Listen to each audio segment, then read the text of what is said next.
नमस्कार मित्रांनो, viral Indian या आपल्या मराठी यूट्यूब चॅनलवरती मी आपल्या सर्वांचे मनापासून स्वागत करतो। आज आपण सातारा जिल्ह्याबद्दल माहिती घेणार आहोत।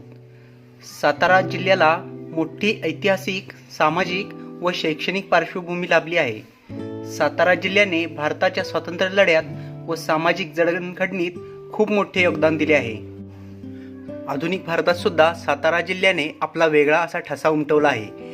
या जिल्ह्याच्या बहुतांश गावांमध्ये युवक भारतीय सेनेमध्ये भरती होण्याची परंपरा जपतात। त्यामुळे शूरवीरांचा जिल्हा अशी ओळख ह्या जिल्ह्याने निर्माण केली आहे। सातारा जिल्हा हे महाराष्ट्र राज्याच्या सातारा जिल्ह्यात कृष्णा नदी व त्याच्या उपनदी वेण्णा यांच्या संगमाजवळ स्थित एक शहर आहे। हे शहर 16व्या शतकात स्थापित झाले होते आणि ते छत्रपती शाहू या साताराच्या राज्याचे राजधानीचे स्थान होते। हे सातारा तहसील तसेच सातारा जिल्हा यांचे मुख्यालय देखील आहे। शहराचे नाव शहराभोवती असलेल्या 7 किल्ल्यांच्या पासून सातारा म्हणजे सातारा असे झालेले आहे। सातारा हे मराठेशाहीच्या साम्राज्याची राजधानी होती। इसवी सन पूर्व 200 मधील प्राप्त कोरीव लेखानुसार सातारा जिल्ह्यातील सर्वात जुने ठिकाण म्हणून कराड प्रसिद्ध होते व पांडवांनी जिथे 13 वर्षांचा वनवास भोगला त्या वाई तालुक्याला विराट नगरी म्हणून संबोधले जायचे। दाक्षिणात्य मौर्य साम्राज्याच्या काळात 2 दशकांपर्यंत सातवाहनांचे राज्य होते।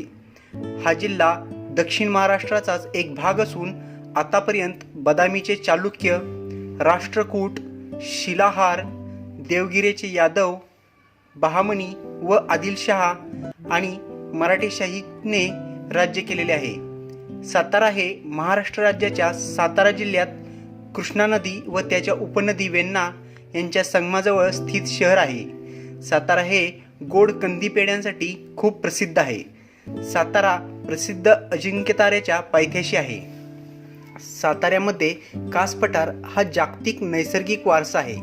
शहराच्या मध्यभागी साताऱ्यात 2 राजवाडे आहेत। जुना पॅलेस आणि न्यू पॅलेस एकमेकांना लागून आहेत। जुना पॅलेस सुमारे 300 वर्षांपूर्वी बांधला गेला होता आणि नवीन पॅलेस हा 200 वर्षांपूर्वी बांधला गेला आहे। साताऱ्याच्या पश्चिमेला 20 किलोमीटर अंतरावर ठोसेघर धबधबा आहे। पश्चिम घाटातील मान्सून पर्यटन स्थळांपैकी हे एक अत्यंत सुंदर असे पर्यटन स्थळ आहे। विशेषतः जुलै ते ऑक्टोबर दरम्यान पावसाळ्यात लोक या धबधब्याला भेट देण्यासाठी महाराष्ट्राच्या कानाकोपऱ्यातून येत असतात।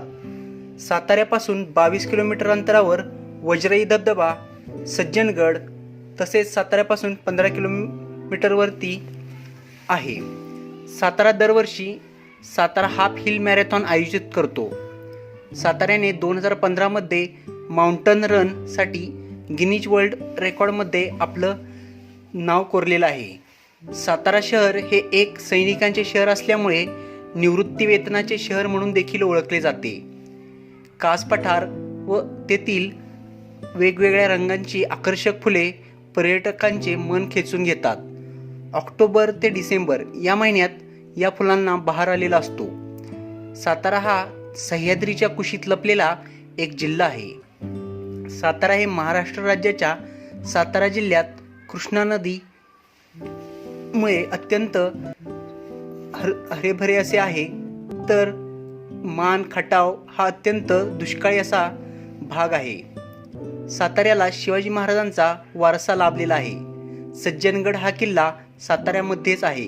सज्जनगडमध्ये रामदास स्वामींची समाधी पाहायला मिळते। रामदास स्वामी हे शिवाजी महाराजांचे गुरु मानले जात। 7 डोंगरांनी मिळून बनलेला सातारा अत्यंत सुंदर असा जिल्हा आहे। तेथे साताऱ्यामध्ये वास्तुसंग्रहालय देखील पाहायला मिळते। कृष्णा येथे कृष्णा कोयना नद्यांचा संगम झाला आहे। या ठिकाणास प्रीती संगम म्हटले जाते। येथे कृष्णामाईचे मंदिर आहे। कराडचे नाव यशवंतराव चव्हाण यांनी भारतात खूप प्रसिद्ध केले। शिवाजी राजांच्या ऐतिहासिक कारकिर्दीमुळे साताऱ्याचे नाव हे हिंदुस्थानाच्या इतिहासात कायमचेच सोन्याने कोरले गेलेले आहे। तसेच साताऱ्याचा शैक्षणिक आणि आर्थिक व सांस्कृतिक प्रगतीमध्ये यशवंतराव चव्हाण यांचा खूप मोठा वाटा आहे. सातारा जिल्ह्याचे सुपुत्र असणाऱ्या यशवंतरावांची केंद्रीय मंत्रिपदाची व महाराष्ट्राच्या मुख्यमंत्रीपदाची कारकीर्द गाजली. ती खूप यशस्वी ठरली. ज्यांच्याकडे सांस्कृतिक जाण होती, विकासात्मक दृष्टिकोन होता, अशा यशवंतराव चव्हाण यांची समाधी प्रीती संगमावर पाहायला मिळते. सातारा जिल्ह्याचे सुपुत्र असणाऱ्या पृथ्वीराज चव्हाण यांना देखील मुख्यमंत्री आणि केंद्रीय मंत्रिपदाचा कार्यकाळ मिळाला. त्यांचे 7वी पर्यंतचे शिक्षण कराडच्या नगरपालिका शाळेत तर त्यापुढील शिक्षण दिल्लीत झाले. ऑलिम्पिकमध्ये वैयक्तिक क्रीडा प्रकारात भारतात पहिले पदक मिळवून देणारे श्री खाशाबा जाधव हे कराड तालुक्यातील गोळेश्वर या गावचे होते. फलटण येथे महाराष्ट्रातील सुप्रसिद्ध वक्ते प्राचार्य शिवाजीराव भोसले गेली अनेक वर्षे साताऱ्यात वास्तव्यास आहेत. ज्येष्ठ लोककलावंत शाहीर साबळे व महाराष्ट्रातील प्रमुख उद्योजक श्री बी.जी. शिर्के यांचा जन्म देखील सातारा जिल्ह्यातील वाई तालुक्यात पसरणी या गावचा. आपल्या क्षेत्रात उच्च शिखर गाठल्यानंतरही या दोहोंनी आपल्या गावाशी संपर्क ठेवलेला होता. गोपाळ गणेश आगरकर हे देखील सातारा जिल्ह्यातील कराड तालुक्यातील टेंबू या गावचेच. महात्मा फुले हे देखील मूळचे साताऱ्यातील कटगुण या छोट्याशा खेड्यातूनच त्यांचे कुटुंब पुण्यामध्ये जाऊन वास्तव झालेले होते. स्त्री शिक्षणामध्ये अमूलाग्र असे कार्य करणाऱ्या रमाबाई रानडे या देखील सातारा जिल्ह्यातील, जे आता सध्या सांगलीमध्ये आहे, देवराष्ट्रे या छोट्याशा गावातूनच आलेल्या होत्या. छत्रपती उदयनराजे महाराज आणि छत्रपती शिवेंद्रराजे महाराज यांचे नाव नाही घेतले तर नक्कीच साताऱ्यावरती अन्याय ठरेल, कारण छत्रपती घराण्याचे साताऱ्यावरती खूप मोठे असे प्रेम आपल्याला पाहायला मिळून येते. सातारा जिल्ह्यातून सैन्यात जाण्याची परंपरा आहे. तिच्यात अपशिंगे हे लहान गाव अग्रेसर आहे. या गावातल्या प्रत्येक घरातला निदान एक तरी सदस्य भारतीय सैन्यात भरती झाला आहे. 1962च्या चीन विरुद्धच्या युद्धात, तसेच 1965च्या पाकिस्तान विरुद्धच्या युद्धात, तर 1971च्या बांगलादेश मुक्तीसंग्रामामध्ये देखील येथील शूरवीरांनी देशासाठी शहीदी पत्करलेली आहे. देशाच्या सैन्यात योगदान देण्याची या गावची परंपरा लक्षात घेत लॉर्ड माउंटबॅटन पासून तर जनरल करिअप्पांपर्यंत बऱ्याच बड्या मंडळींनी अपशिंगेला भेट देऊन त्या अनमोल योगदानाची नोंद घेतलेली आपल्याला इतिहासात पाहायला मिळते. सातारा जिल्ह्यातील महाबळेश्वर हे ठिकाण थंड हवेचे ठिकाण व प्रेक्षणीय स्थळ असून येथे पर्यटक वर्षभर भेट देतात. कृष्णा नदीचा उगम येथे झालेला आहे की जी महाराष्ट्र, कर्नाटक, तेलंगणा आणि आंध्र प्रदेश या राज्यातून वाहते. जुन्या महाबळेश्वरमधील पुराणकालीन महादेव मंदिराच्या जवळील गोमुखातून या नदीचा उगम झाला अशी दंतकथा आहे.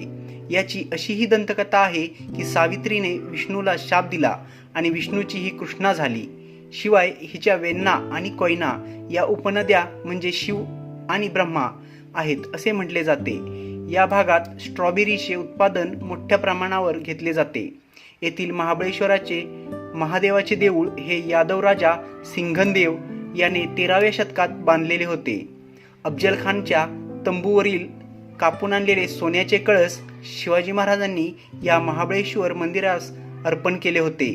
सह्याद्रीच्या पठारावर वसलेल्या या ठिकाणी चांगली घनदाट वनश्री आहे. जावळी म्हटलं की डोळ्यासमोर उभा राहतो तो छत्रपती शिवाजी महाराजांचा इतिहास. छत्रपती शिवाजी महाराजांच्या बऱ्याच पाऊलखुणा या तालुक्यात आहेत. जावळी हा इतिहासाचा वारसा असलेला प्रांत आहे. तालुक्यातील शासकीय कामे ही मेढा या ठिकाणी होत असून तालुक्यामध्ये मेढा, कुडाळ व करहर ही बाजारपेठची गावं आहेत. खटाव हे यादवकालीन हेमाडपंथी मंदिरासाठी प्रसिद्ध आहे. कातर खटाव हे खटाव तालुक्यातील एक वैशिष्ट्यपूर्ण ठिकाण आहे.